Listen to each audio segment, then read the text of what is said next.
Welcome back. In this video, I'll show you how to change the voice chat channel on Mecha Break. So all you have to do is launch the game on your PC or on your console and sign into your account, and you should get to this homepage.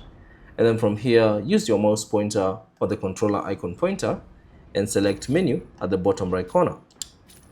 So from the options that appear, select settings, and within the settings, simply select audio and then select voice chat.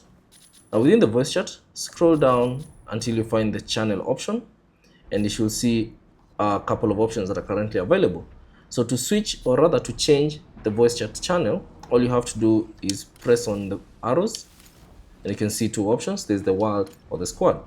So choose the option that you prefer, and once you're done, simply exit the settings and the changes will be applied. Thanks for watching. If you have any questions, leave them down in the comment section below.